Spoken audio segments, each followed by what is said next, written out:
I'm going to start in 3, 2, 1. Panels, couple of frames to mechanize closing governments and distinguish ourselves with opening debate. 1. Opening debate are deadlocked because they are only playing in their own scenario. OG said jail is bad. OO said jail is enough. At the end, it's just he said debate, and it's just never ending, and we do not want that in closing governments. Closing government will be the only one to analyze why irrespective of condition of jail, because that's highly dependent towards the context of countries, which apparently this debate do not talk about specific countries. Impoverishment is important, right? That will be the exclusive contribution in closing governments. Number 2, opening benefit are also so insignificant.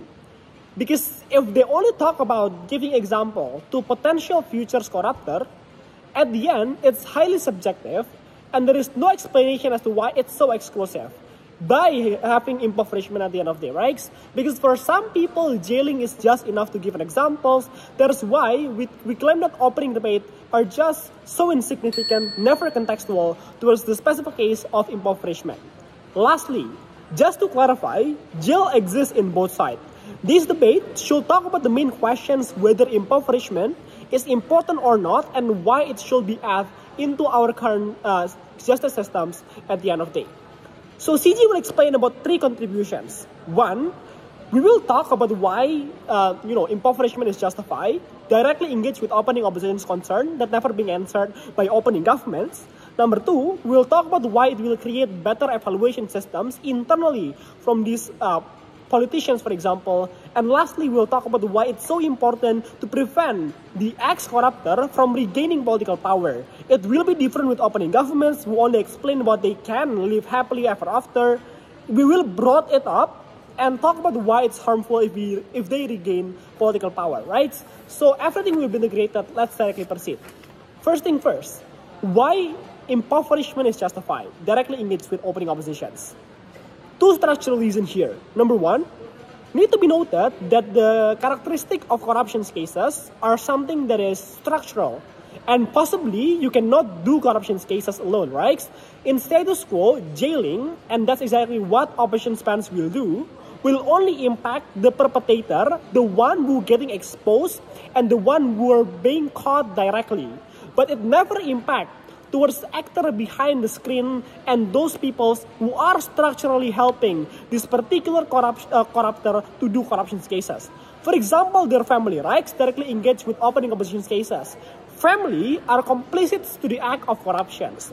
1, they enjoy the money from corruption cases anyway. For example, they try to buy everything, having luxurious lifestyle whatsoever. Number 2, they are not willing to report because if they do so, they will lose all of their privilege, and more likely they are selfish enough to not reporting their fellow family because they just want to enjoy it by their own. Lastly, sometimes they're the one who demand luxurious lifestyle. For example, someone who demands to be schooling abroad, for example, asking luxurious lifestyle to their parents who is somehow politicians, and that's what trigger corruption cases to happen. In conclusion, these families are just so complicit towards the act of corruption cases, and they also deserve to get significant impact, and giving them impact is also important. But second structural reason here, right? I think that impoverishment will send nuance and telling them towards how bad corruption cases is. Because right now, you will lose not only the money that you take from corruption cases, but also your family's money that you gain probably before you do corruptions or before you jumps into politics. I'm talking about family businesses that probably you have done that before before you're doing corruption cases, or before you are becoming a leader, for example. You will lose that also. You will lose all of your struggle, and that's exactly what our society feel when you do corruption cases, because the struggle are being invalidated. OO said it is not proportional. We say it's fair enough, considering the fact that this corruptor do corruption cases, especially during economic instability, done during pandemic, for example. That's pretty bad. The impact of corruptions just too much, right? So what are the comparative then? This will be the second contributions to my speech. If we try to impoverish them, the impact will directly to, this particular actor and the one who related to them. And it will give more incentive to evaluate internally than by this family, for example. You will have more incentive because right now if they don't report, they will also get significant harms from this impoverishment at the end of the day. This is exclusive because exactly if you only rely on jail, this family get nothing to lose. They only enjoy the luxury. They even sometimes pretend that they know nothing, for example. They never get any responsibility. Therefore, it will be comparatively better to prevent more corruption cases because right now you will have internal evaluations from this family anyway. But second contribution in my last contribution in my speech, right? How we are going to be able to prevent corruptor to regain their political power, and why it's so much important. Because without impoverishment, they will have enough capital to came back into political circuit. Three things.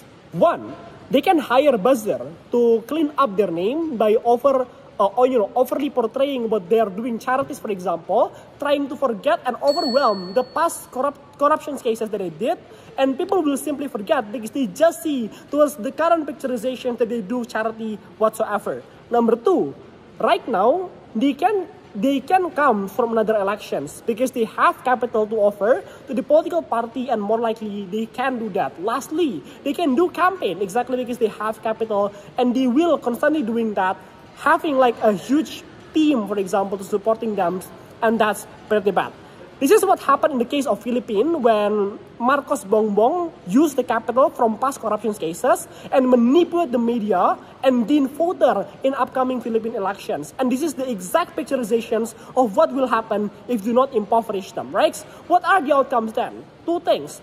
One, they will more likely become recidivists, and they are going to have more power than before because they are right now a legitimate leader, for example, that already conducted of being ex-corruptor, for example. More likely they will do another case of corruptions, and even if they not, then it's just principally immoral at the end of the day. But second outcome then is going to be bad for a victim because right now they need to see the picture of someone who harming them and the one who makes them sufferings, and they are being highlighted in the media, and that's pretty much bad. Under those reasons, we are so proud to propose.